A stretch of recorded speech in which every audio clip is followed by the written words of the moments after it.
إن الحمد لله نحمده ونستعينه ونستغفره أما بعد فأعوذ بالله من الشيطان الرجيم بسم الله الرحمن الرحيم وإذ قال لقمان لابنه وهو يعظه يا بني لا تشرك بالله إن الشرك لظلم عظيم۔ اللہ فرماتے ہیں اور جب لقمان علیہ السلام نے اپنے بیٹے کو نصیحت کرتے ہوئے کہا کہ اے میرے بیٹے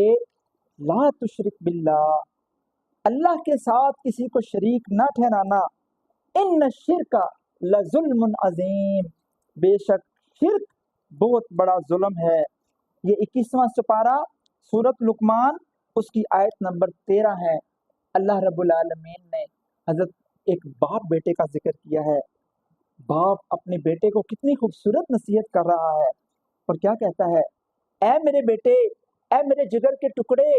اے میرے پیارے بچے، یاد رکھنا کہ اس کائنات کے اندر رہتے ہوئے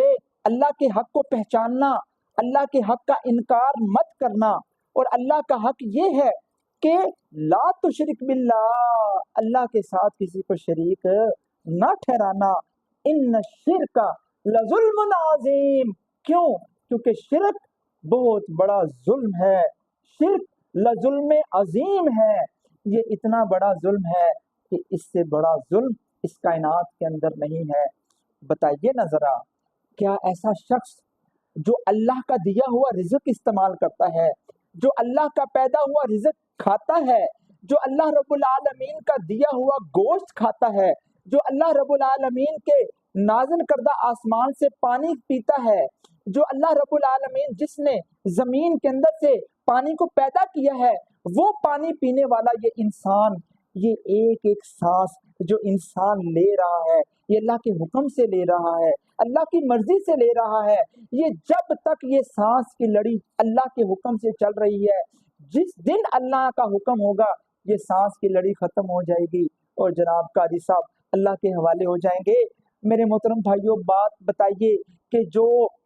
مالک کائنات، خالق کائنات ایک انسان کو اتنا زیادہ عطا کرنے والا ہو، اتنا زیادہ نوازنے والا ہو، اور وہ انسان اپنے رب کو چھوڑ کے، اپنے آقا و مولا کو چھوڑ کے کسی اور کے در پر جا کر بیٹھ جائے، کسی اور کو اپنا خدا، اپنا رہبر و رہنما اور اپنا جو ہے اس کو مالک اور اپنا داتا ماننا شروع کر دے۔ بتائیے کیا اس سے بڑا بھی کوئی ظلم اس کائنات کے اندر ہے؟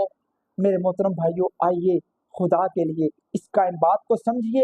اس عنوان کو سمجھیے، اس کائنات کے اندر سب سے بڑا ظالم کون ہے؟ سب سے بڑا ظالم وہ ہے جو اللہ رب العالمین کے ساتھ شرک کرتا ہے، جو اللہ رب العالمین کے توحید کے اندر کسی اور کو شامل کرتا ہے، جو اللہ رب العالمین کی طرح کسی اور کو سمجھتا ہے، یہ اس کائنات کا سب سے بڑا ظالم ہے۔ کیوں؟ قل هو اللہ احد، اے میرے پیارے نبی صلی اللہ علیہ وسلم آپ فرما دیجئے وہ اللہ ایک ہے، اللہ الصمد، وہ بے نیاز ہے، اس جیسا کوئی نہیں ہے، لم یلد ولم یولد، نہ وہ کسی کا بیٹا ہے نہ وہ کسی کا باپ ہے، ولم یکن لہ کفوا احد، اس کے برابر کوئی نہیں ہے، اس کے جوڑ کا کوئی نہیں ہے، اس کا سانجی کوئی نہیں ہے، اس کے برابر کوئی نہیں ہے، اس کی ٹکر کا کوئی نہیں ہے، اس کے مقابلے کا کوئی نہیں ہے۔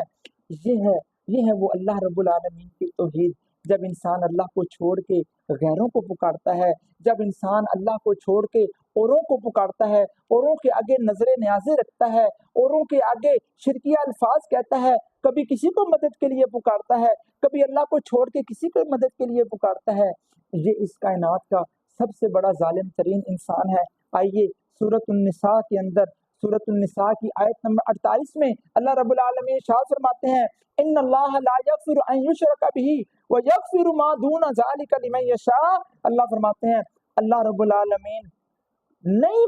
ہرگز نہیں معاف کرے گا یہ کہ اس کے ساتھ کسی کو شریک ٹھہرایا جائے، وَيَغْفِرُ مَا دُونَ ذَلِكَ لِمَن يَشَاءُ، اللہ فرماتے ہیں شرک نہیں ہوگا، اس کے علاوہ اللہ جو چاہے گا معاف کر دے گا۔ وَمَن يُشْرِكْ بِهِ بِاللَّهِ فَقَدِ افْتَرَىٰ إِثْمًا عَظِيمًا، کیونکہ جس نے اللہ کے ساتھ کسی کو شریک ٹھہرایا تو اس نے بہت بڑا بہتان، بہت بڑا گناہ، بہت بڑا بہتان اس نے اللہ رب العالمین پر اور انبیاء پر اور پوری کائنات کے اوپر اس نے لگایا کہ انبیاء